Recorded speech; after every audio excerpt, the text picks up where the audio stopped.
The only thing more than the number of Dodgers bobbleheads on the calendar this year are the number of non-roster invitees the Dodgers are bringing to camp. We're talking about it here on this edition of All Dodgers.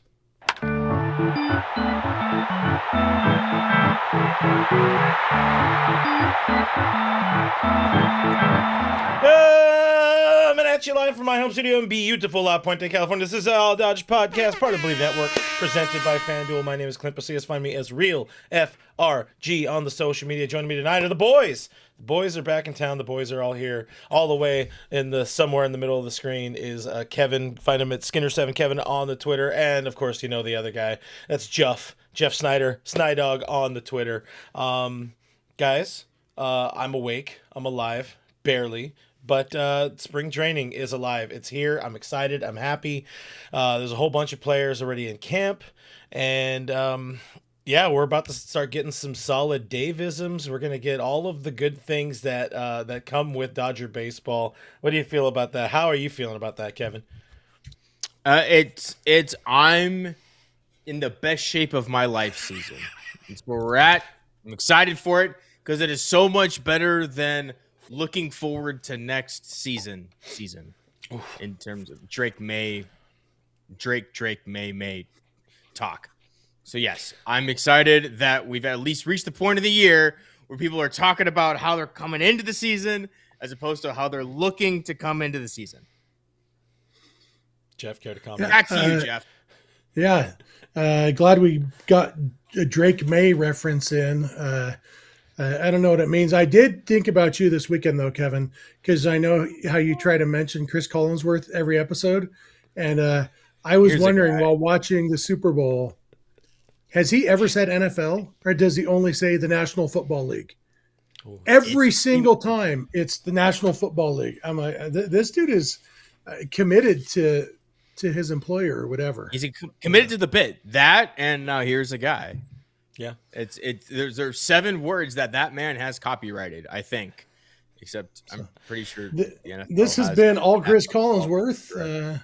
And now to your regularly scheduled program, All Dodgers. Yeah. Listen, I will tell you that every once in a while you're doing these things. There's a camera in your face. You're live. You just say a lot of the same dumb things over and over, and that's what we're here for. Somebody called me out on it on my Saturday show this past Saturday, some of the dumb things I say, and I was like, these are safety nets. And what things did they call you out for? One of them was like Twitter X machine, good players, living players, things like that. Like the endearing BS that I like to spew several times a show to meet the word count, which we don't have.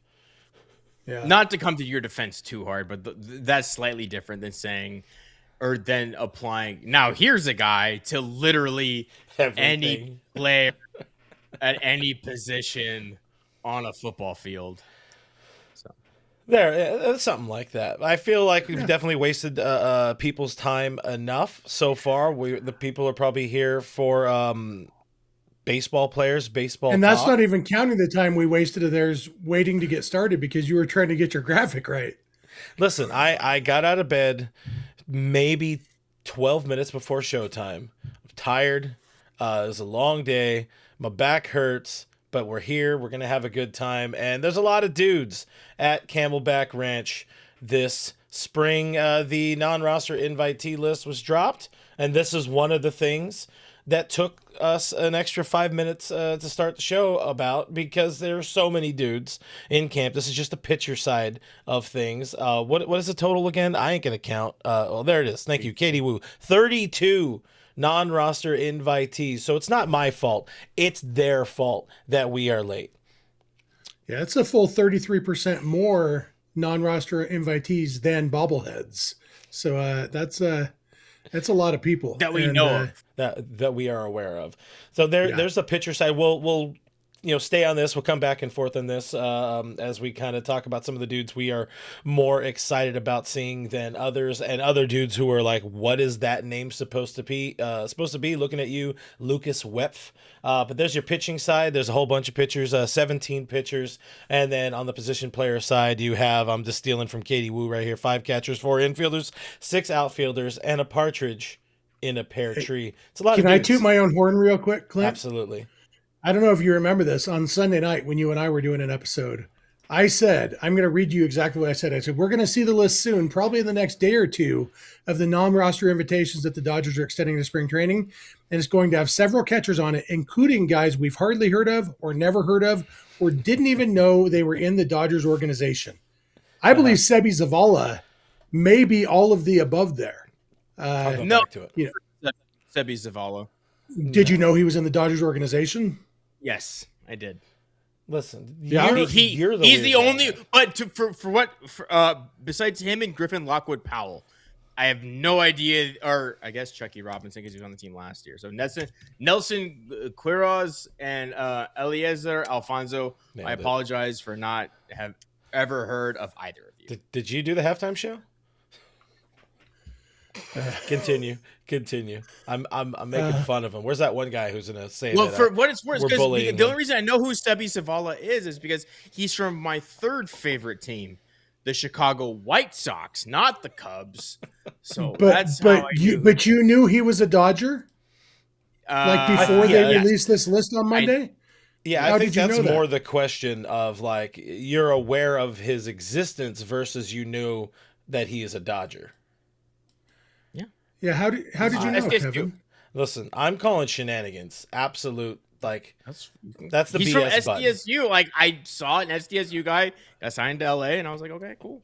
As far as I know, the first announcement that Sebi Zavala was in the Dodgers organization was when they released this list of non-roster invites. Well, There was maybe rumblings in Chicago here that he was maybe gone. Kevin's a Is it big time play? insider.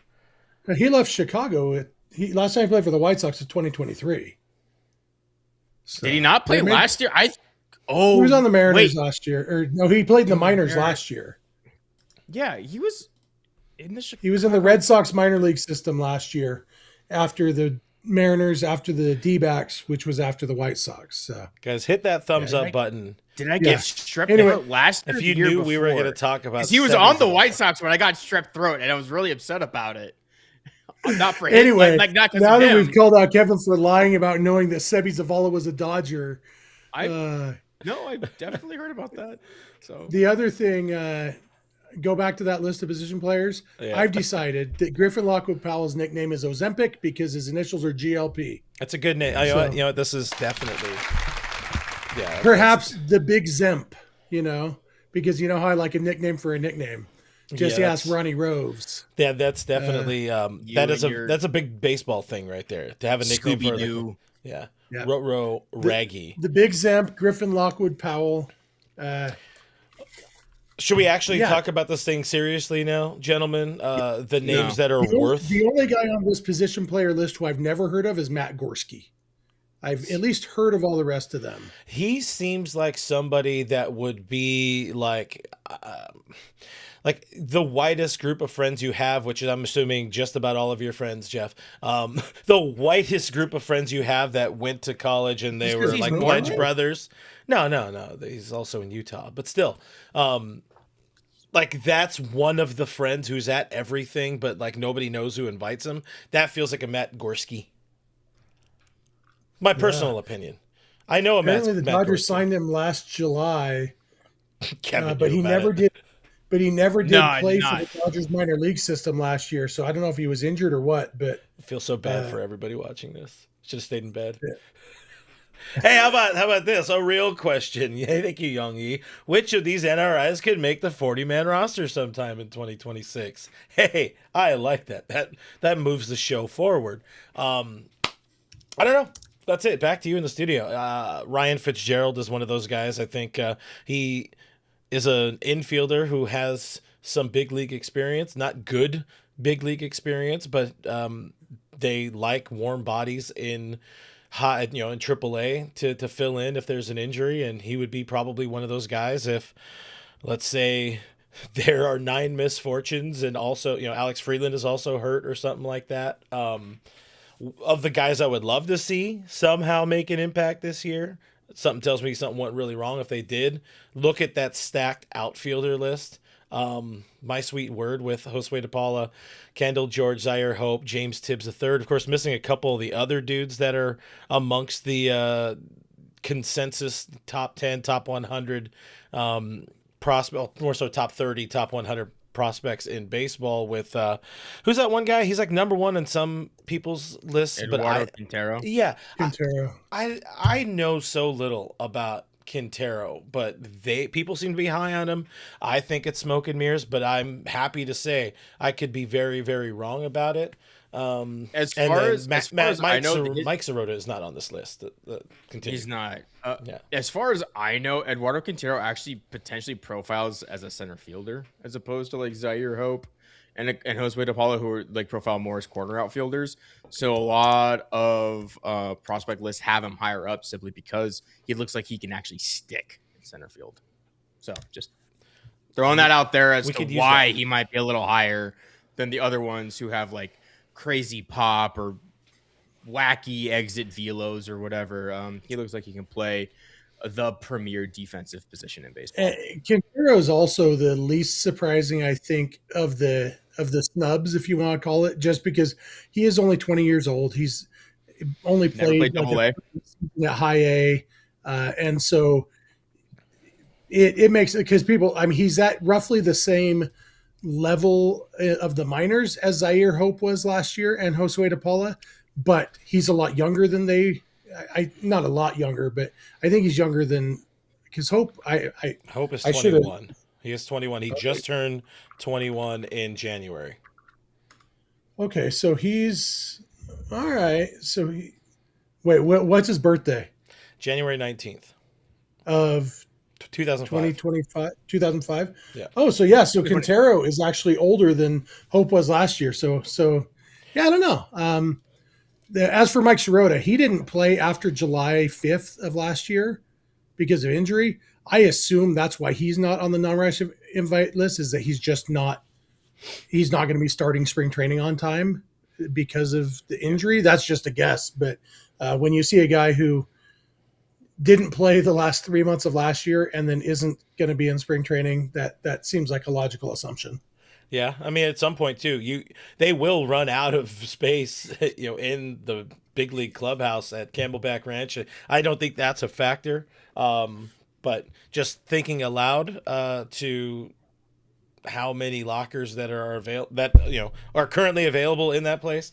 I don't know how they're going to fit all these dudes and the rest of the 40 man and all that kind of stuff, but that's neither here nor there. Raul had an important question in the super chat. Did you see that? Let's see. Hold on. Let me get back to this. Let me do this, and we're going to do that. We're going to pop that up on the screen. We got $1.99 from our friend Raul in the chat asking, continuing the conversation from when I joined you on Sunday. Jeff, which NRI is taller than you? Only one position player, non-roster invitee, is taller than me, and that's Josue De Paula. The other, however many, 14, are all shorter than me. On the pitching side, there's only 1, 2, 3, 4, 5, 6 that are shorter than me out of the however many. Only after 3. Yeah. I don't know. When you've got, how many are there? There's a lot. 12, 15, 17. So 11 of the 17 are taller than me, whereas only one of the 15 position players is taller than me. Keeping with the Dodgers tradition of, a position player roster full of short kings like Clint, and pitchers full of tall kings like, not like me, because none of them are built like me, even the tall ones, Well, I'm saying short kings like me. If people were built like you, I'd be concerned why David Wells is still pitching. I was going to go with Bartolo Colon. Could have gone with I dated what was myself. that dude? The guy who used to sprint in from nickname in baseball. What? The second best Big Sexy in baseball. Yeah, Big Sexy.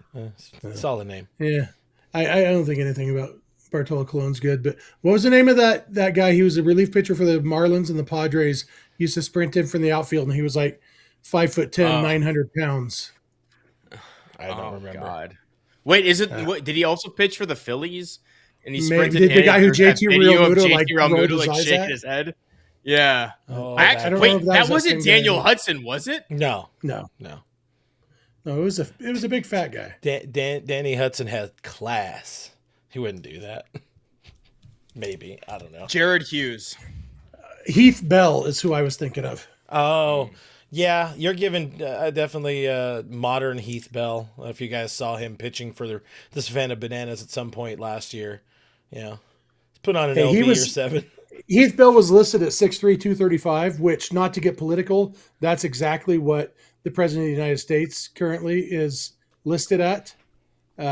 Also, it's my target weight, 6'3", 235, which is to say I am the only person in America whose dream body is Donald Trump.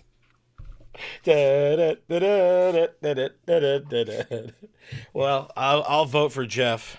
Hail to the Hefe, baby. I hear we get a free queso out of it. But moving on. Yeah, we got a lot of dudes. Kevin's playing with the doggo there. On the he pitching, decided now is the perfect time to bother me. Don't know why. On the pitching side of the ledger here, a couple names that stick out. On the lefty side, of course, Jackson Ferris took a bit of a step back last year in his development, but still high expectations for him. Adam Serbanowski, who was that dude who was traded alongside Ronnie Roves last year at the trade deadline. Big, tall lefty, definitely taller than Hefe over there. And mine and Kevin's boy, Ryder Ryan. Got some nasty stuff. We talked about him last week.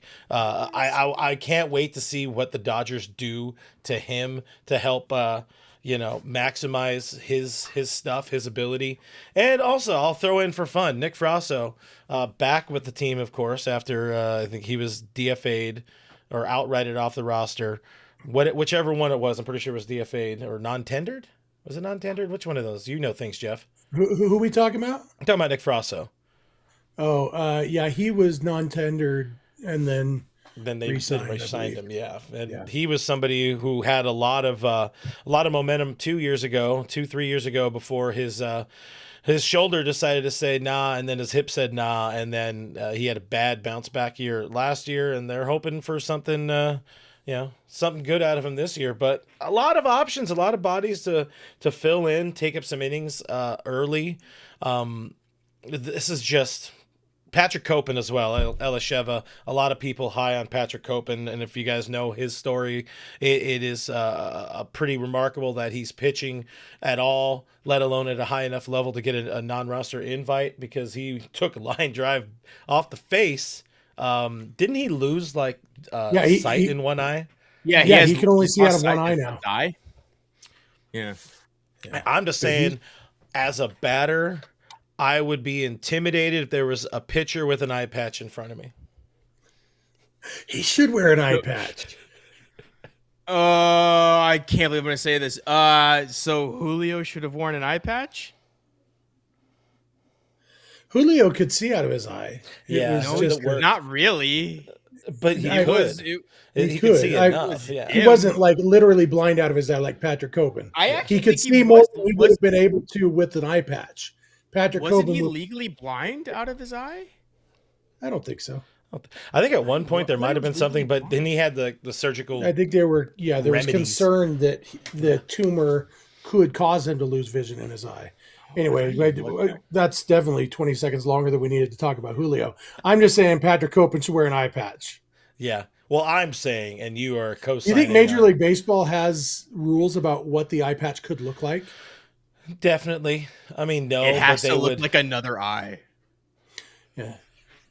It has to be. It's just like a little lower. Eye transposed. Just don't let Yunel Escobar write anything on it.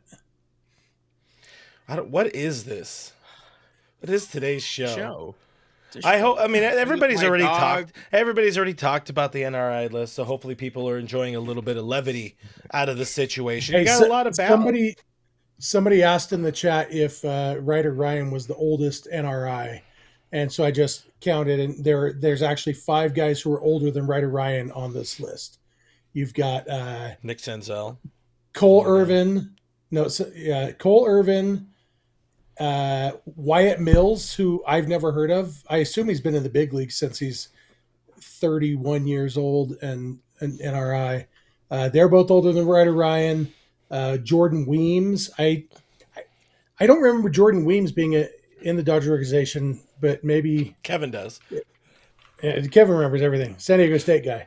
And then you've got Chucky Robinson is older. Sebi Zavala is older.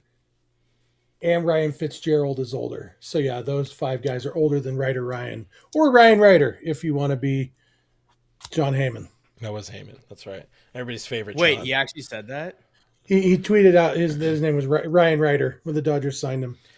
Rosman says the vibes are great, so we're feeling good. We're here for the vibes. It's a vibe show. That's what it is. Tuesday vibes. Let's talk Tuesday. Baconator. Oh, I'm down. Wendy's is doing like a $2. They're doing a burger promotion in like the next week. It's like $2 burgers or something like that. Hold on, I gotta find it. Whoa, they're rich, kid. Back in my day, you used to be able to get a burger for 99 cents. Then they ruined it. Ruined America. Yeah, I remember 99-cent Whoppers. This is what Wendy's is giving away $1 cheeseburgers as part of Singles Day on February 15th. So if you don't have a date for Valentine's Day, you find yourself at the local Wendy's for $1 cheeseburger. They are not a sponsor, but Wendy's, if you want to be, your people talk to my people, and we'll work something out. The slogan is, you think your life is sad now. Ba-da-ba-ba-ba, Wendy's. Come to Wendy's. Come to Wendy's. What if I take my significant other to Wendy's and then we're like, oh, you're not married, so you're single. Make it a fake meet cute. Anyways, if she likes it, she should have put a ring on it, Clint. You know, well, tell that girl to lock you up. We talked about this. Tell her to lock you up. Technically, she did. I just don't like wearing it. It's somewhere. It's somewhere here in my drawers. I knew she had an engagement ring. You have a ring too? Yeah. So you just are like dead set against the tax benefits of marriage? No, I'm dead set against giving the government money to show that you love somebody. But there you go. You don't want to give the government $40 to avoid giving them thousands of bucks over the next several years? No, I want to avoid giving them, thousands of bucks and to say, oh, we don't like each other anymore. Marriage is the leading cause of divorce, Jeff. Yeah, anyways, hey, Jeff. 100%. Jeff, which of these guys do you like? What a pivot. Patrick Copen, I'm very excited about. I watched him pitch last year during spring training on one of those backfield games. He's intimidating even without the eye patch. It'll be even more when he gets the eye patch. Honestly, and Serwinowski. I think Copen and Serwinowski are the only guys I can say I'm excited to see. Jackson Ferris, there's always going to be that intrigue. I'm hoping he can bounce back after a little bit of a down year last year. I remember Carson Hobbs last year in spring training being kind of interesting. But yeah, I think I can honestly say the only ones I'm genuinely excited to watch are Patrick Copen and Adam Serwinowski. If you guys are looking at the chat, you know why I'm laughing. Cheaper keeper. I hate my wife, says Nando. Oh, I love Nando. It's always good to have Nando. It's around. Not surprising. Nando hates a lot of good things, Clayton Kershaw, Dave Roberts, his wife, life. Richie is happy that we're going over this list. He'd rather talk about the parking lot, I'm assuming. Richie had to start his own podcast. That's true. That would be a 3-hour show, guaranteed. You can do every episode from the DeVore man cave, It can be called But I Digress with Richie Flores. Don't give him ideas. You better patent that right now. I don't really. I've been working on a T-shirt design, just Richie's face with "But I Digress" on it around it. Oh, the thing is, the people who buy it, of which there would be in the tens, the people who run into each other at Dodger Stadium wearing that shirt, it's just going to be that synergy of we know. Yeah. Kevin, which of these position players, before we wrap up and move on and talk about something even more exciting, bobbleheads, which of the position players are you most, not necessarily they're going to help the team this year, but just most excited to lay eyes on here this spring? It's not a sexy answer, but it's going to be Kendall George. When they drafted him, I think it was either 20 or 21. He was going to be this speedy outfielder. He was never going to wow you with pop. But they said this guy could be an everyday major leaguer with a glove and provide some utility off the bench. And I want to see if he can do that. This team does need a little bit of outfield depth if there's one position that it could use help from, and some athleticism on the base paths. I know they have Hesson Kim, but Kendall George could potentially do it just the same. So I just want to see if he's going to actually take that step forward, or if he's going to be kind of a pick that, maybe they wish they had moved on from, or, maybe not picked in general. But when he was drafted, there were high hopes for him, and I'm hoping to see a little bit more out of him than we've seen in the last couple of years.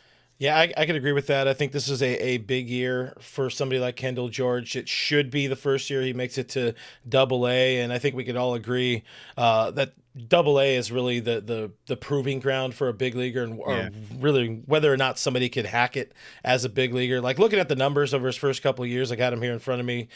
Single A, rookie ball, high A ball. Like the numbers are great. Stole 100 bags last year. That's got to mean something. He's not going to get you a lot of power, but if he can get on base, steal a few bags, and stay, catch baseballs out in center field or wherever they end up putting him at, he could have a future. I don't know that he's the best dude. It's a very go ahead, Jeff. Yeah, Jeff. What's interesting to me about Kendall George is when the Dodgers drafted him, I was talking to Keith Law not long after that. Keith Law of The Athletic, their prospect guy. Yep. And he was so down on that pick. He said the F word in describing what in the world are the Dodgers doing taking Kendall George with their first pick. And here's what Keith Law said about Kendall George a couple weeks ago in naming him the Dodgers number 13 prospect. He said George was a shocking pick when the Dodgers took him with their first selection in 2024, as he was an 80 runner with no power and a bad swing. He's still an 80 runner with very little power, but they cleaned up his swing enough that one could see a major league role for him, with the obvious comparison to Chandler Simpson. He's not getting on top of the ball as much, as he's not trying to swing up with his lead elbow high through contact, and as a result, he cut his strikeout rate from 20.5% in low A in 2024 to 15.2% in high A last year, walking more than he struck out at the higher level and tripling his home run total from 1 to 3. The walk rate may not hold up if you can't make hard enough contact to dissuade pitchers from attacking him in the zone, but even if not, there's a clear path to big league value here that wasn't there a year ago. I think Kendall George is one of the biggest stories of the Dodgers development system lately, because you could take a guy who's good and turn him great, but to take a guy who's making Keith Law say F words and to turn him into a legitimate prospect, it's pretty impressive. So yeah, he'll be a fun one to watch. And on that list, but if you put it back on the screen, Clint, these position players like catchers, they're just there because Will Smith's going to be at the WBC. We don't know if Ronnie Rose will be in the organization or not. Yeah. And so guys got to catch, so the big Zemp is going to get some playing time because, they need catchers. Nobody on that list is exciting right now. Nelson Quiroz is a decent prospect, but not anytime soon. Infielders, it's like, hey, here's a bunch of guys who can't hit and can play some defense. Okay, that's not exciting. The outfield is where all the excitement is. And you've got, 5 legitimate outfield prospects there, plus Kendall George, plus Chris Newell. There's some excitement there in the outfield from these NRIs. 6'2", 195. Can we call him the big Zemp? Big enough? Hey, just right there? 6'2" is taller than average, Yeah, yes, that's fair. If you make the shirt, I'm going to the Camelback Ranch next week. If you get the shirt, I will find him in the clubhouse. The big Zemp? And I will hand it to him, and I will say, I'm sorry. I'm sorry. He needs to wear number 1, Yeah. GLP-1, baby. Yeah. I hate that it's good. It's just really good. Yeah. But there's our NRI talk. Much in line with Richie's displeasure with this segment. These guys likely won't mean a whole lot to anybody come April. Definitely won't mean anything to anybody come September. If so, something went really, really wrong with this team with the amount of talent that they have, of course, already on the 40-man roster. But, Yes, that's it. Words. I got distracted by JY Kim's the $2 super chat. Thank you very much, JY Kim. What about Ryan Ward and Rortvet? Are they in? Yes, they're in. They are on the 40-man roster, so they don't got to worry about being non-roster invites. Yeah, and NRIs are non-40-man rosters. Don't forget Mickey Ciani. He's on the roster too, so he's not on this list, but he'll be there. Everybody's favorite Mickey. We love the Mick. Elisheva. These are all guys that are arguably fighting for 29 other jobs, not, the one with the Dodgers. Yeah, or even other AAA playing time somewhere else, because there's also a lot of talent at the AAA level. Elisheva is excited to see Noah Miller, another guy we've talked a bit about at different times over probably the last year and a half, somebody who has an insanely good glove. Whether or not the bat can catch up to it beyond AAA, for him to be something beyond like a 4A player, we'll see. But, it'd be good to get eyes on him. Yeah, he's got a 645 OPS in the minors. That's it's hard to get. He'd have to be Ozzie Smith times 2 defensively to ever get sniffed the big leagues, unless he learns how to hit. Ozzie Sniff. Yeah, 23 years old though.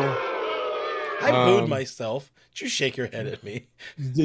Should have booed it faster and twice. There's a lot of things in my way right now. I got to move this cable. My chair is lower than normal. Pets' heads are falling off. That one guy's going to hate that I said that line. That one guy. Yeah, I mean, he's 23 years old. Looks like he was drafted out of high school. I don't know. Give him some more time. We'll see.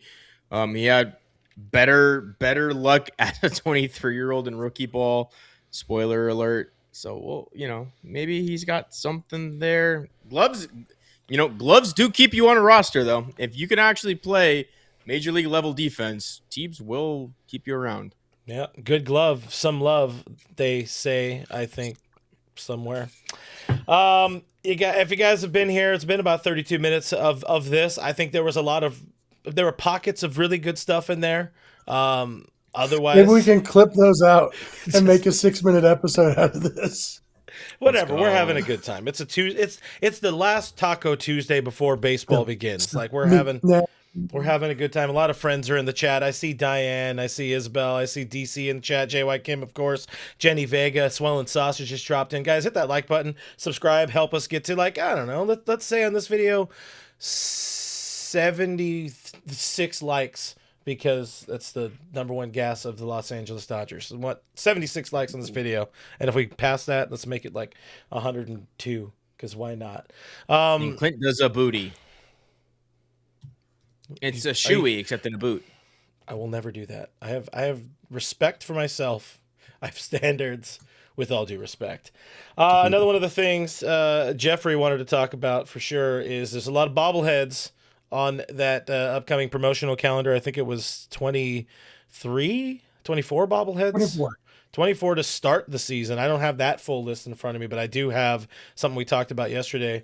Katie Wu and I talked about yesterday on the Dodgers territory. How about that Game 7 series of bobbleheads, which is just wonderful. You got the Yamamoto bobblehead, you got the Will Smith bobblehead, you got Mookie Betts in that game-ending double play, Miguel Rojas in the game-saving homer. That's just a really cool series. Well done once again by the Dodgers doing this. It doesn't spark enough joy for me to want to go to more games. Can I tell you the only weird part about that Game 7 series? The fact that they're also doing a Game 7 Max Muncy home run bobblehead, but they didn't bother putting that one on the graphic. There's 5 bobbleheads in this series, and there's only 4 on the graphic. The only thing I can think of is they haven't put it like made the design yet.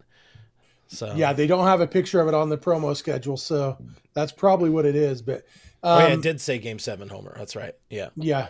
All right. So March 31st, the second bobblehead of the season is listed as mystery bobblehead. I'm going to tell you guys my 2 guesses on what it might be and why they're keeping it a secret, and you tell me if you have a better idea.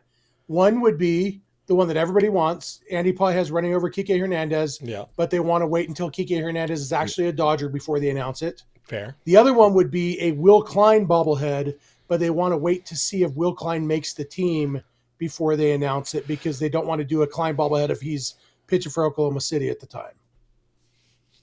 You said it's the second day of the season? It's the second bobblehead, March 31st. So that first Tuesday of the season. So what's that? Like fourth or fifth game of the season? It's against the Cleveland Guardians, so maybe it's like an Emmanuel Clase at like it's just a bobblehead of Andy Paez swinging at a Clase pitch in the dirt and blowing things up. I was going to say the same thing, except it was Tarek Skubal. It's a Tarek Skubal bobblehead. They just haven't announced the trade yet. I see what you did there. It's not happening, but also he's not. I think it's the Kike Paez. That's what it screamed to me. It's like, okay, well, Kike's not on the team yet, but like literally everybody has been screaming for the Paez trucking Kike bobblehead. It'd be kind of a miss for them. It would be a great bobblehead. 100% would be a great. Good. When do they play Toronto? And where? Do they play them at home? Yeah, I was gonna say, do they play them at home? Not till. Did I just straight up miss it? If you guys know, sound off in the comments below, or one of you two. I'm trying to remember. Did they play the Blue Jays? They played the Blue Jays at home last year, so they'll be in Toronto this year. Okay, I'm trying to find it, and very clearly, I'm missing it each and every time because I don't know how to spell Tor. Oh, it's early in the season, dumbass. It is in Toronto, April 6, 7, and 8. 6, 7. So you can't get a good bobblehead there unless they decide to do a road bobblehead, which you can't do. Ooh, a 12 o'clock start, LA local. That's always fun on a Wednesday. Yeah, I was hoping. For me. It's good for all of us. Feels like a good day for a post game right there. Yeah, I guess we can't. Tuned. Everybody, ring the notification bell for April 6th. We got $4.99, by the way, from Richie. As you know, it says 21 bobblehead dates, even though there are 24 on the calendar. I have to move 15 games in my inventory to cover the dates. The stress, man, he just really, really wants to talk about that whole D-Mac Evan voicemails. You know, it happens. Wait, they do? Yeah, I guess D-Mac started trying to get some voicemails again for the new season. Probably wasn't necessarily his idea. It probably came from his boss because he happened to catch a Saturday show and said, "Why are they doing that? And we're not." You know, a good way to get them to shut that down. Get a few Richie voicemails. Ow! Oh, hold on. That feels like the sound effect you got for that. That felt like a good one right there. But Richie usually gets the bobblehead like partial season plan, and I would imagine for him it's getting more difficult because you have to buy a lot more. He is. I don't know if you guys are aware. He has a man cave. Pause for effect. Oh, and it has it's in Devore, California. Oh. Yeah, right off that. I've driven past there a time or 8. But he's obviously a prolific bobblehead collector, and and that was always my worry. Is you guys saw me before we went live, the OCD, the need to make sure that my list was complete. These two lists were complete because if it wasn't complete, I was going to lose my soup. Now, if Richie doesn't have all of his bobbleheads, then it's going to be a problem. So he's got to go to all these games, and they're going to add like probably 5 or 8 more along the way. Yeah, that's maybe the only thing I miss about having season tickets is that I have every bobblehead from the 10 years that I had season tickets, but the last 3 years I don't have. I have less than half of them, and I'm trying to build that back up. But it's hard, and so the OCD can definitely kick in a little bit. So I understand Richie's frustration. Yeah, I'm glad I bailed on bobbleheads many a year ago. I tried one season; it was cool. But also, the Dodgers are so much better than every other team at bobbleheads. Yeah, they do more. They give away more of each of them. They're just better than every other team at it. Hold on. It feels like Kevin has an opinion about that. Are you about to say your White Sox year? Uh-huh. No, I believe the Padres last year did a really good Tatis one where the bat actually flipped. Like it was one of Tatis's various bat flips. You can pick a date on the calendar, and he probably has one. But the bobblehead, like the stand, actually like flipped the bat, which is, in my opinion, technologically that's pretty cool. Obviously not the team nor the player, but I think from like we know how you love perspective, Tatis. It's pretty cool. Yeah, you're big time Tatis guy. Yeah, love the Noah. Where's that section you clipped? So we could put on there. Love Fernando. What'd you say? I'm in love with Fernando Tatis. I think that was direct quote from Kevin. Dave Luna. I love this. Clint built these voicemails in a cave with a box of scraps. I need to hit the tie and the whole thing. BC also. Yeah, I'm far from the inventor of voicemail call-in shows. I was always hoping at some point in time I would be like my buddy Derek Lewandowski, who he gets a lot of voicemails, a lot of high quality voicemails, and he's able to make extra shows out of it. But a lot of people on our side of the globe. New Yorkers, they got a lot of opinions, and hey, you're gonna hear about my opinion about Aaron Boone, all right? But here in LA, we got a lot more keyboard warriors. Love you all. Hit that like button, subscribe, all of that kind of stuff. Anyways, voicemails. That's it. That's all I got. So going back to the bobbleheads. Yes. Another interesting thing that jumped out to me, and our buddy Pat Dwyer sent me a message about it too. So we found out recently the Dodgers are doing putting Reggie Smith into the Legends of Dodger Baseball this August. Well, the day before that, Legends Weekend still, they're doing Clayton Kershaw bobblehead night. Do you think timing it during Legends Weekend could mean anything, like they may add something to that day, some sort of ceremony, whether it's Legends of Dodger Baseball or more likely retiring his number? Kevin, you want to hit on it first? I absolutely do. I saw that. I absolutely do. The Dodgers don't do anything unintentionally. There's a reason. I Bleav last year they did their Giants giveaway, World Series giveaways during the Giants season. The year before that, they did the NL West giveaway series against the Padres. They don't do anything unintentionally.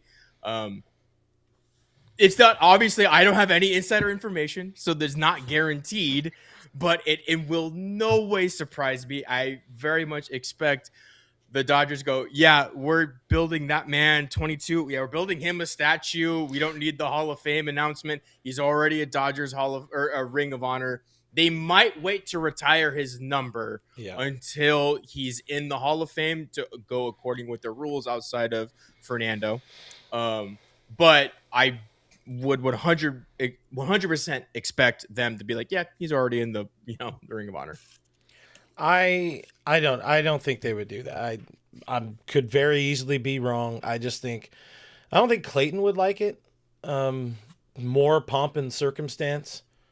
It feels like a lot to buck trends and history and decide to retire his number before he's in the Hall of Fame. But all you got to do is wait 5 years. Now that you got two guys retired who aren't in the Hall of Fame, it's no longer. But still. That I think they want. Fernando also came decades after the fact, not the year after he was playing. After he was done playing, I don't envision that happening. I just think it's a coincidence. Have him there as well, because obviously during Legends Weekend or anytime they have alumni or maybe how about like the alumni game happening then too? Kershaw pitching against, let's say like Sean Green or James Loney. That sounds with like his fun. right hand. Cal Daniels. No, good players, living players. I just used to hate watching Cal Daniels bat against left-handed pitchers because he stood like 30 feet from the plate, couldn't hit lefties. 30 feet which way? The other way. I don't think it matters. If you're 30 feet from the plate, you're not going to make contact with anything, regardless of which direction you are. But I think hashtag math, baby. I think Kershaw will just be there for ceremonial reasons, to be one of as many people as they can get there for Reggie Smith. That's my kind of thinking of it, and he'll be part of a bobblehead day and throwing out the first pitch. But I don't think we'll see a number retirement, and I definitely don't think we'll see a statue announcement, just because he would definitely it's deserved and it will happen, but he's going to hate it. Yeah. He's absolutely the statue announcement was more of just like they're recognizing they're already going to do it. So they're they're fast tracking the Ring of Honor announcement for Clayton Kershaw because it's a done deal. Basically, they probably already have somebody like drawing up the stands. They're getting the bronze ready for his statue. So I feel like Ring of Honor is like Ring of Honor and retired number are kind of mutually exclusive with the Dodgers. Like, I feel like the Ring of Honor is for somebody said that in the chat too, that Ring of Honor or Legends of Dodger, there, Dave Luna's comment. Legends of Dodger Baseball feels like the honor given to the Dodgers in the Hall of Pretty Good. Like Kirk Gibson, never going to have his number retired by the Dodgers. But he's a Dodgers legend, so it seems like that was their number. You can't retire it. Not yet. Not till Kyle Tucker wins back-to-back World goes Series. To the Hall of Fame as a Dodger, then you retire it. No. But I digress. We all digress. Okay, that's a really good point. I hadn't thought about it. So much, a lot of. Hey, are there any of these bobbleheads that you want the most, Jeff? I feel like you are somebody that's so specific in your bobblehead lust. Yeah, I mean, well, as I mentioned, I want all of them because I want all of the bobbleheads. I think just looking at them, obviously the Rojas one, I've watched that home run so many times. The design looks really good. The fact that even on the bobblehead, it's like, that's not a home run swing. Like, you watch that home run, like nothing about that was a home run. So I love that one. Ice Cube is cool. Honestly, all the Game 7 ones are awesome. Vesia screaming is good. Have they shown what the Shaq bobblehead is going to look like? No, we haven't seen that one yet. Okay. I also kind of like that all 4 of the starters series bobbleheads, the guys are screaming. I think that would be a fun set to have. They're all of them that they've released designs for are awesome. And they really are. Yeah. So I want all of them.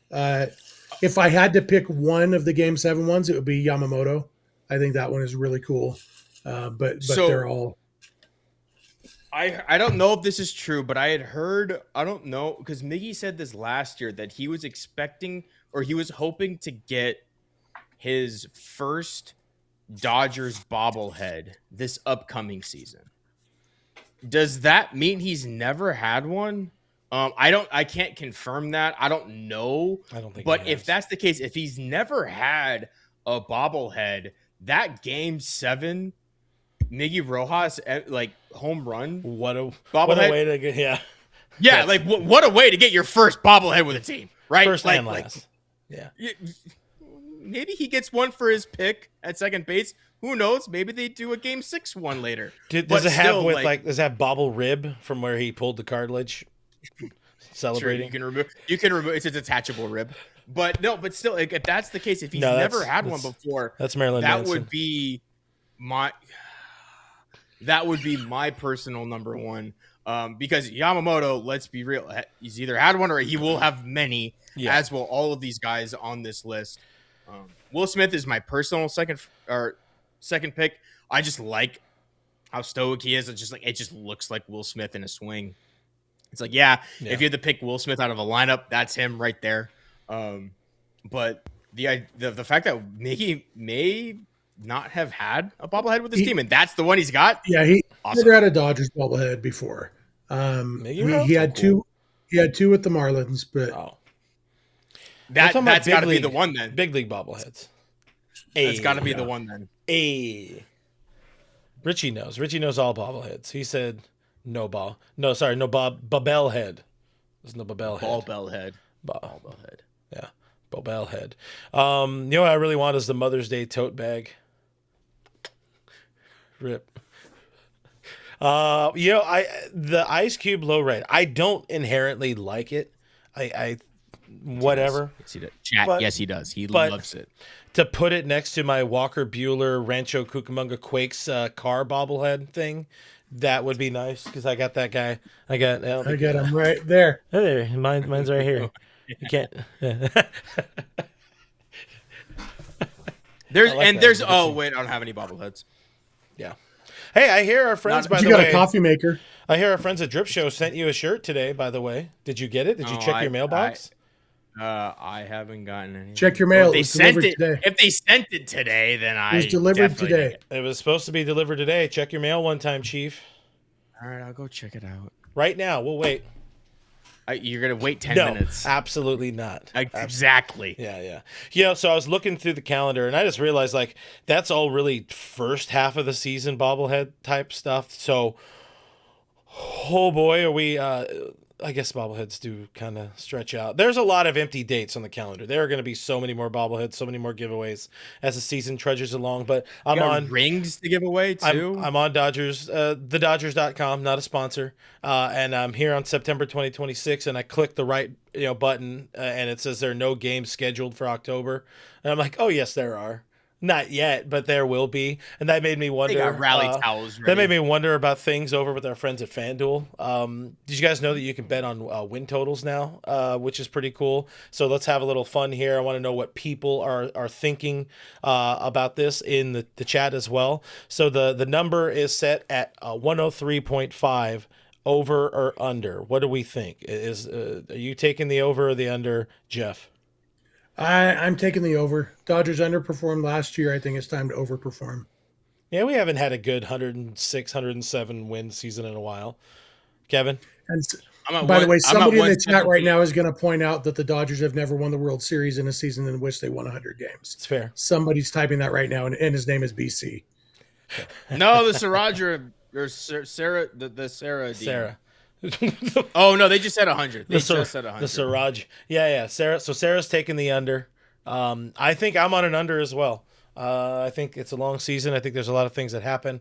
So I'm taking 102. Richie's got the over. I'm at 116. They break the regular season record, baby. Hey, but no, actually, unrealistically, realistically, I take the over. Kevin's favorite team, the Cubs, they're 88.5. You taking the over or under, Kevin? The under. I don't like their starting pitching. You don't like the Cubs pitching? No. Wow. We talked about this. I thought you liked everything about the Cubs. I think they have a good offense and they bolstered their bullpen, but their starting pitching leaves a lot to be desired. And I think over the course of 162, and they don't have the minor league depth for it, I don't think they can win 88 games. You know who they need? Ken Patterson. I finally watched. I thought you were gonna pull out not Liam Hendricks. Who's the other Jeff guy? Pico. Who stole the Jake Arrieta? I thought you were gonna pull a Jake Arrieta card. Oh, maybe Lance Dixon. All right, so this is what we've learned. We have learned that Jeff has a box of baseball cards next to him, all organized by team, so we can pull them out really fast. Maybe Mike Bielecki. He's not helping. No, what I actually have, there's a guy who collects Cubs baseball cards, and he's like trying to get 1 million Cubs cards. And so anytime I'm going through old baseball cards, I set aside all the Cubs, put them in a pile, and when the pile's big enough, I mail them to him. So that's why I happen to have a little pile of Cubs cards here. Okay, so the biggest Cubs fan here is Jeff then. Yes, because I don't have any Cubs baseball cards. I'll take it. I'm taking that. I don't have any Cubs cards anywhere around here, so. You're right. My Lance Dixon rated rookie card does outweigh your freaking jersey. On the Cubs real quick, we don't need to dive into it a whole lot, but I finally watched that the Greg Maddux documentary about just him being Greg Maddux and being the best, and it was a lot of fun. And I love the full circle with the Cubs and him leaving and getting booed and him basically throwing up the middle finger saying I'm going to beat your ass on opening day, and then him absolutely owning the Cubs and all that kind of stuff. It just made me really, really miss Greg Maddux, because my sweet word was he fun to watch. He was. Even as a Dodger, he was very fun to watch. Even as an ancient Dodger. I loved at the end where he was talking about he threw a pitch as hard as he could, and he turned to look back and saw 82, and he's like, all right, I might be done now. By the way, Rockies, the number, over on FanDuel, 51.5 wins. Okay. I think I might take. Okay, hold on. All right. Chris Bryant game started this season. Ooh, 15.5. I genuinely think Chris Bryant is never playing baseball again. Yeah. And I think he knows that. The fact that after not playing since April last year and in December, he said that his everyday life is still affected by his back pain. Chris Bryant's career is over. He just hasn't retired because he wants to keep collecting the contract. Like I said, it's 50 because I give him. Bills. He gets back, swings the bat for 2 weeks, and he goes, "No, I'm done. I can't do it." Like there's just it's not worth I'll take the under. I think that's fair. That's a fair. Are we entering Chris Bryant worst free agent contract over Anthony Rendon territory? I mean, they are definitely in a conversation, and nobody's wrong. I'll tell you that much. But Tony Two Bags, he costs a lot more, or at least he costs a decent little chunk more. I think he at least played a little bit of the season. Hey, he did play one full season for the Angels in 2020.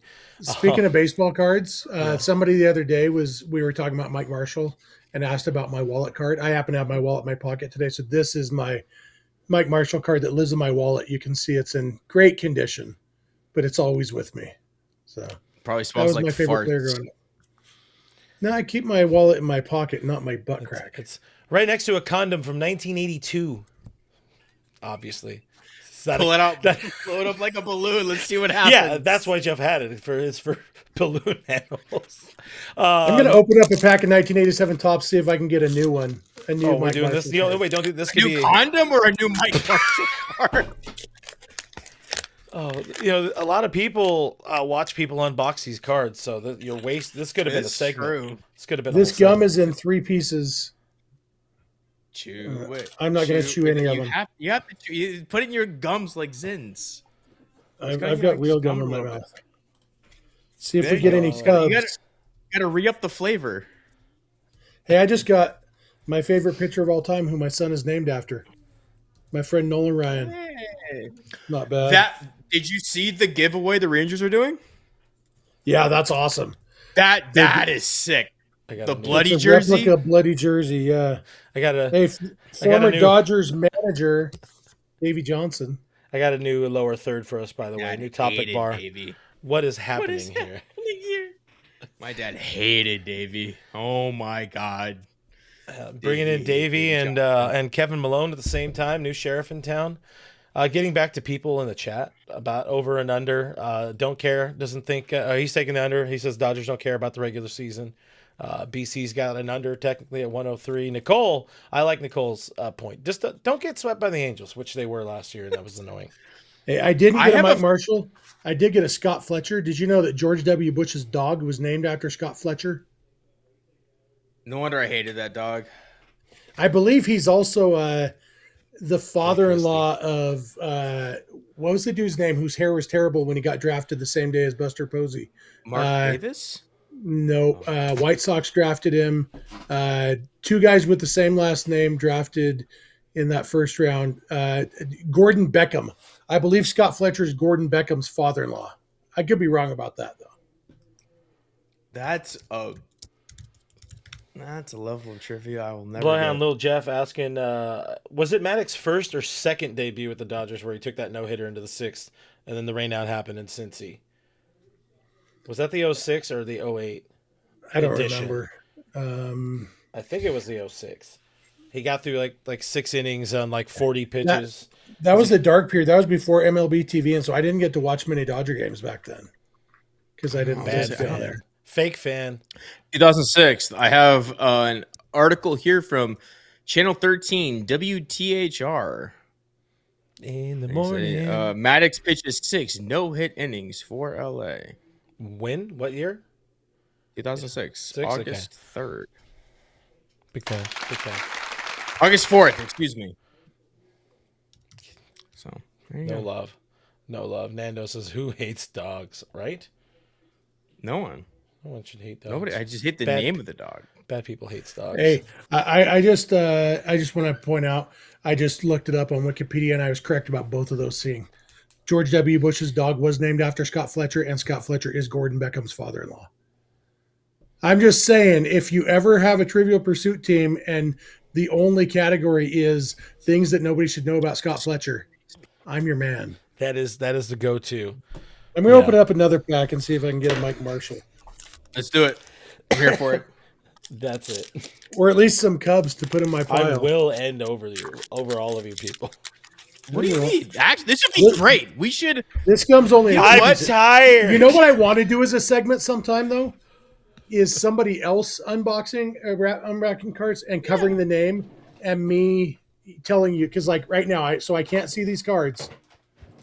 Oh, but I can't see the card well enough. I think that's Jim Pankovitz.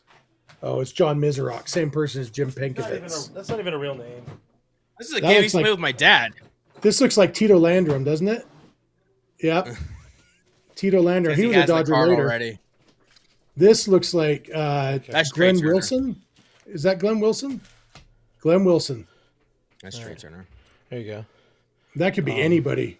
Generic. Oh, that's Kevin Gossman. Come on now. I would guess it's John Cerruti. Name the player. John Green. Is this John Cerruti? Oh, Tom Hankey. Yeah. That's my favorite game, though. There we go. Here, I just got a Reggie Jackson. That's cool. Name the player. That's my friend Oral. What else you got? I got 2004 pack of spring breakout cards. The first year. Had Jordan Lawler. Sorry, 2024.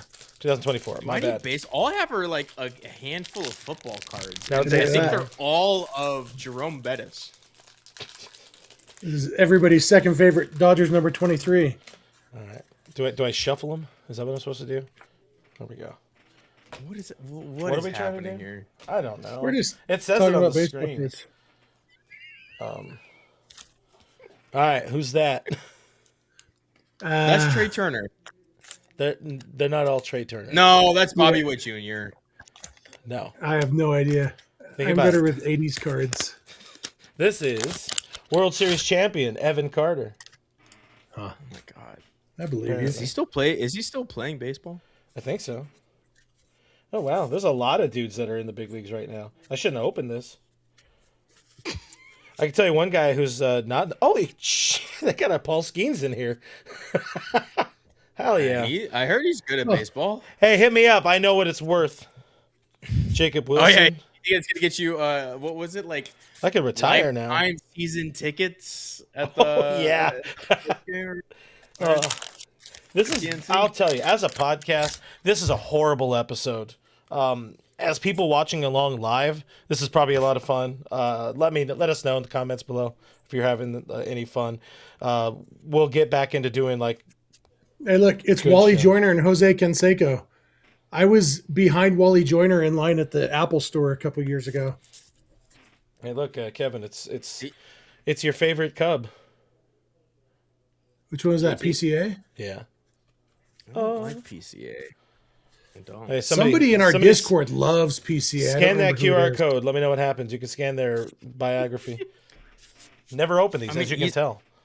He's an objectively decent baseball player.